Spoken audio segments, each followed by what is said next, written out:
Assalamualaikum warahmatullahi wabarakatuh. Salam lestari sahabat garangan. Hari ini saya akan menceritakan kilas balik pendakian Gunung Prau, bahwa kemarin ada salah satu tim sahabat garangan ada yang terkena hipo.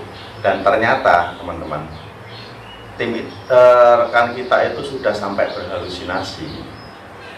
Karena apa? Pas pada malam harinya kita memberikan perawatan pertama pada rekan kita yang sudah terkena hipo.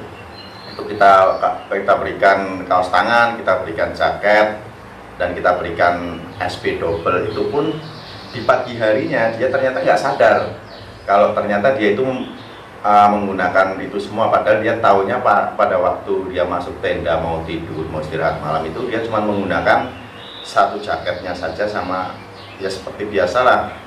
Tapi setelah paginya dia kaget, bangun tidur, loh siapa ini yang makain kaos tangan, siapa ini yang makain jaket gitu. Dan alhamdulillahnya bisa kita tangani dengan lancar dan tidak terjadi apa-apa. Lihat cuplikannya ya.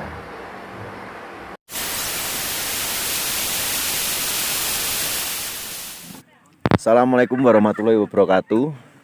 Saya di sini Nugroho dari Garangan Adventure. Lagi mau menginterview nih, karena semalam pas banget cuaca lagi dingin, juga ada hujannya, hujan yang agak lebat. Ada sedikit tragedi, yaitu gejala hipo.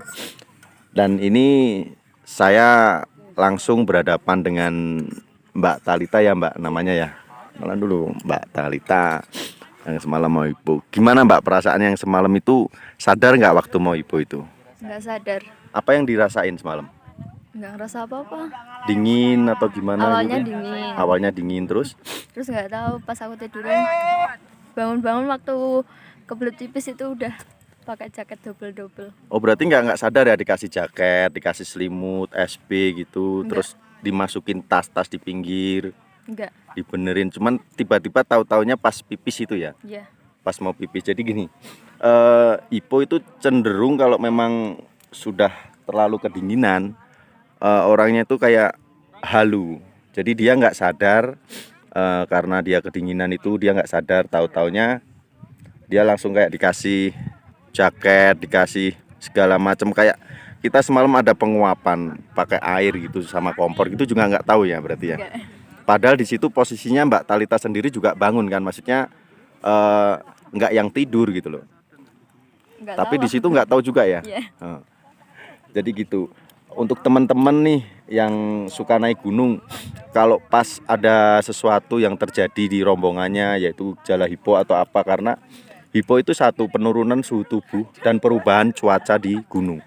Jadi yang tadinya kita dalam perjalanan itu kan kita capek, suhu tubuh kita turun, terus tiba-tiba cuaca di gunung itu berubah. Yang tadinya dari kita mengolah energi kita dalam waktu perjalanan, kalori kita sudah kebakar, dan pada akhirnya drop dikarenakan cuacanya tiba-tiba berubah menjadi ekstrim. Nah, penanganan pertama kita harus tetap ngontrol teman-teman kita yang pada ikut naik gunung itu, kita kontrol gimana keadaannya, gimana suhu tubuhnya, dan makan itu nomor satu. Jangan pernah ada yang sampai nggak mau makan atau gimana, itu juga sayang banget gitu loh. Itu yang bisa menyebabkan terjadinya hipo.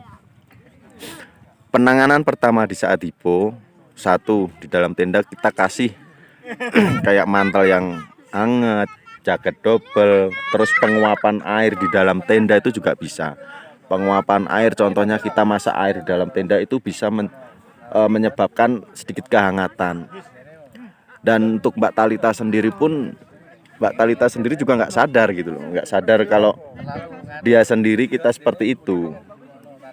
Ya mungkin itu cukup menjadi pengalaman dan untuk menjadi cerita. Jadi penanganan hipo itu satu, bikin suhu tubuhnya kembali normal lagi dengan cara yaitu kasih air hangat, kasih makan. Cuman jangan langsung dikasih air hangat.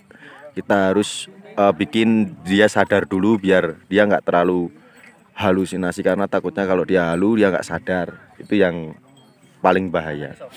Dan hipo itu ada yang paling ekstrim, itu cara terakhir yaitu skin to skin. Mau nggak mau digantiin pakaian dan segala macam itu juga penting. Mungkin obrolan kita cukup sampai di sini, pengalaman kita cukup sampai di sini, dan mudah-mudahan untuk kedepannya untuk kita semua, untuk teman-teman yang suka mendaki, jangan sampai ini terjadi. Kondisi badan harus dijaga, kondisi perut harus dijaga, makan juga harus teratur. Karena di gunung itu orang kadang cenderung males makan karena kondisi badan kita udah capek. Mungkin di sini kita cukup interviewnya dengan Mbak Talita. Terima kasih. Yang penting tetap sehat, tetap semangat naik gunung ya. Salam Lestari Garangan Adventure. Wassalamualaikum warahmatullahi wabarakatuh. Ya, begitulah interview bersama korban hipo Mbak Sasa ya tadi. Itulah ceritanya. Di sini saya akan sedikit memberikan edukasi cara menangani hipo, yaitu dengan cara pertama, anggota kita pendakian sampai di area camp langsung aja ganti baju ya, baju kering, karena saat perjalanan trek tadi keringat yang nempel di baju itu bisa mengakibatkan dingin, karena suhu di gunung itu kan perubahannya sangat drastis ya, kadang bisa tiba-tiba minus, kadang suhu dinginnya biasa saja. Penanganan yang kedua itu makan. Usahakan kalau sudah sampai tempat camp kita harus segera makan, karena makan itu lambung bekerja, itu membakar kalori, dan kalori itu bisa menghasilkan suhu panas tubuh. Penanganan yang ketiga dengan cara penghangatan, yaitu kita memasak air, dipanasin, terus dimasukin ke dalam botol, dan setelah itu botolnya taruh di tubuh si korban yang kena itu.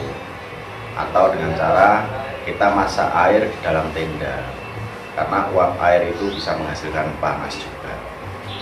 Dan penanganan yang terakhir itu dengan cara skin to skin, dengan catatan kalau memang sudah benar-benar dengan cara yang pertama, kedua, ketiga itu sudah nggak bisa, dengan cara yang terakhir yaitu skin to skin, dimana kulit dengan kulit itu bisa menempel secara langsung. Jadi dengan korban yang kena hipo sama rekan yang kondisinya masih baik, masih stabil, itu skin to skin di dalam tenda dan di dalam SB. Tapi skin to skin itu juga belum tentu berhasil, karena skin to skin itu malah bisa kebalikannya. Orang yang tadinya sehat nggak kena hipo malah bisa tertular hipo. Mungkin cukup di situ ya, maksudnya edukasi dari saya. Untuk kurang lebihnya saya juga mohon maaf. Dan yang terpenting satu, kita tetap harus menjaga diri, menjaga kondisi. Kalau memang harus mentaati peraturan lah, ibaratnya sampai basecamp kita harus makan, jangan dahuluin tidur dan segala macamnya. Mungkin cukup di situ dari saya, dari Garangan Adventure. Jika ada salah dan lebihnya edukasi saya atau perkataan saya mohon maaf besar-besarnya. Dan semoga video kali ini bisa bermanfaat untuk para sahabat-sahabat Garangan sana, untuk para pemirsa di luar sana.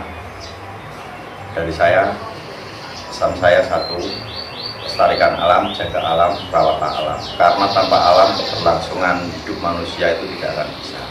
Wassalamualaikum warahmatullahi wabarakatuh.